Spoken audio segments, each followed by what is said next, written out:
नमस्कार बच्चों, मैं अध्यापिका Shrimati M Wakchaure, HL high school Marathi माध्यम।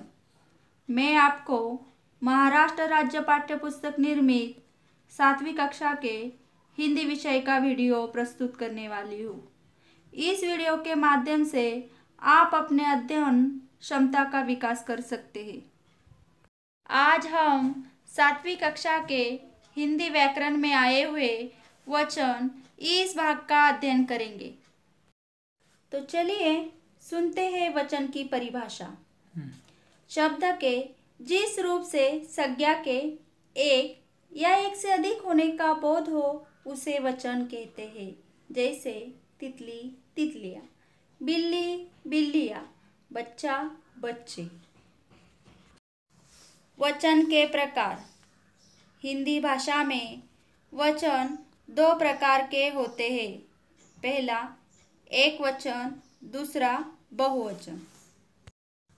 तो चलिए एक वचन के बारे में जानकारी लेते हैं। जिस शब्द द्वारा एक प्राणी, वस्तु अथवा स्थान का बोध होता है उसे एक वचन कहते हैं। उदाहरण मैं चिड़िया हूँ। चिड़िया ये शब्द एक वचन है। एक ही चिड़िया का बोध होता है। बहुवचन शब्द के जिस रूप से उसके एक से अधिक होने का पता चले उसे बहुवचन कहते हैं। उदाहरण हम चिड़िया है। चिड़िया ये शब्द बहुवचन है क्योंकि उसमें अनेक चिड़ियों का समावेश होता है। उदाहरण के तौर पर हम कुछ शब्दों का वचन बदलेंगे। नदी एक वचन। नदी शब्द का बहुवचन करते समय कौन सा शब्द आएगा? नदियाँ। तितली एक वचन। बहुवचन करते समय तितली का तितलियाँ। महिला एक वचन। महिला का बहुवचन महिलाएं। जब हम एक वचन का परिवर्तन बहुवचन में करते हैं तो हमें वचन परिवर्तन के कुछ नियम याद रखने हैं। तो चलिए देखते हैं वचन परिवर्तन के नियम।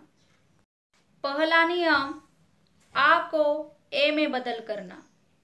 अर्थात जिन शब्दों के अंत में आ है और वो पुल्लिंग शब्द है तो उस शब्द का वचन बदलते समय हम आ को ए में बदलेंगे। आ को ए में बदलेंगे। जैसे कि कुछ उदाहरण लेते हैं उनके अंतर्गत। उदाहरण एक वचन दरवाजा, बहुवचन दरवाजे। दरवाजा इस शब्द के अंत में आ लगा हुआ है और दरवाजा शब्द पुल्लिंग है तो हम दरवाजा इस एक वचन शब्द का बहुवचन करते समय क्या करेंगे? आ को ए में बदलेंगे। क्या करेंगे? आ को ए में बदलेंगे। उदाहरण के तौर पर हम दरवाजा शब्द लेते हैं। दरवाजा के अंत में जा को आ मात्रा लगी हुई है, इसलिए बहुवचन करते समय आ को हम क्या करेंगे? ए में बदलेंगे। अभी कौन सा शब्द है? दरवाजा। तो बहुवचन करते समय कौन सा शब्द हो जाएगा? दरवाजे। तो चलिए इस नियम के अंतर्गत कुछ उदाहरण देखते हैं। पंखा, पंखे। लड़का, लड़के। कमरा, कमरे। जूता, जूते। ताला, ताले। गधा, गधे।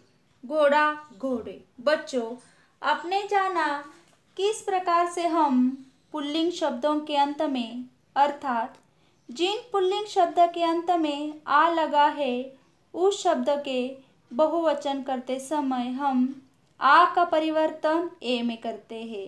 आ का परिवर्तन किस में करते हैं? ए में। इस बात का हमें ध्यान रखना है। तो बच्चों, हम वचन परिवर्तन के अगले नियम की ओर चलते हैं।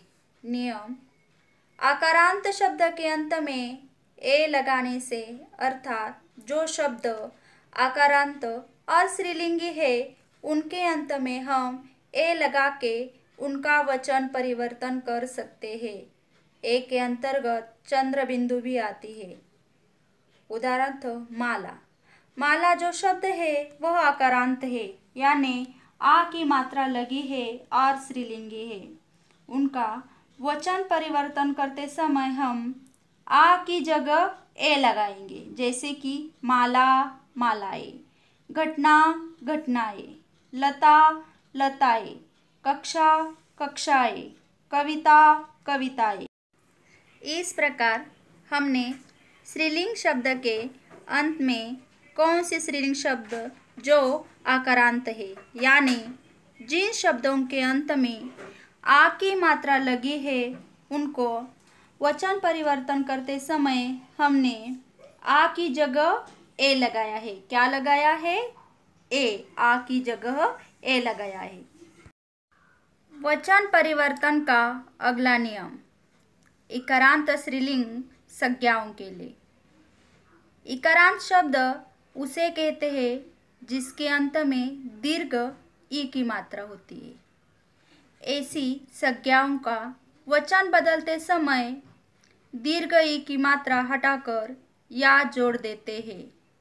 ई की मात्रा हटाकर या जोड़ देते हैं, जैसे कि बकरी बकरियां, शेरनी शेरनियां, पेटी पेटियां, कुर्सी कुर्सियां, टोपी टोपियां, चाबी चाबियां, ताली तालियां। वचन परिवर्तन का अगला नियम अंत में ओ लगाने से। कुछ स्त्रीलिंग और पुल्लिंग शब्दों के अंत में ओ लगाने से एक वचन को बहुवचन में परावर्तित कर सकते हैं। उदाहरण के तौर पर पंडित पंडितों, नेता नेताओं, लेखक लेखकों। इन नियमों के अलावा कुछ नियम आपको याद रखने हैं। उनमें कुछ शब्द सदा एक वचन में ही प्रयुक्त होते, जैसे भीड़, सोना, पानी, गुच्छा आदि।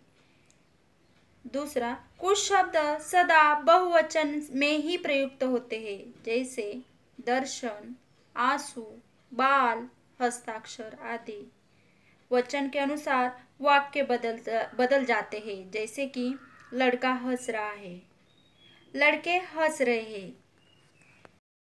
किसी व्यक्ति को आदर देने के लिए सदा बहुवचन का प्रयोग किया जाता है, जैसे पिताजी आ गए, प्रधानमंत्री विदेश यात्रा पर जाएंगे। कुछ एक वचन एवं बहुवचन शब्द। एक वचन लड़का, बहुवचन लड़के। एक वचन घोड़ा, बहुवचन घोड़े।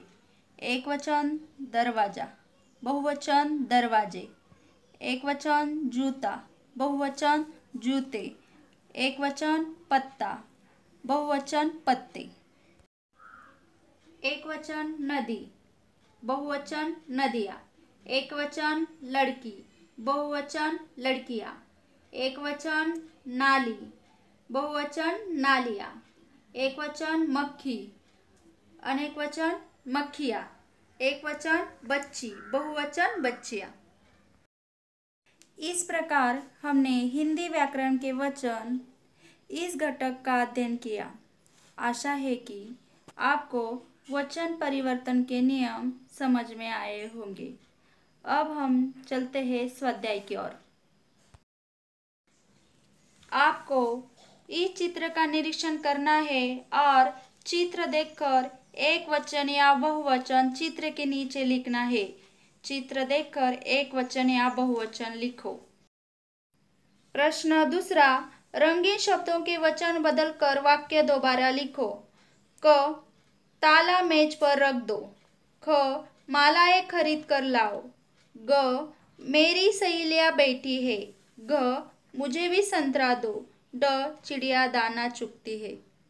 आपको इस स्वाध्याय के प्रश्नों का उत्तर अपने कॉपी में लिखना है। धन्यवाद।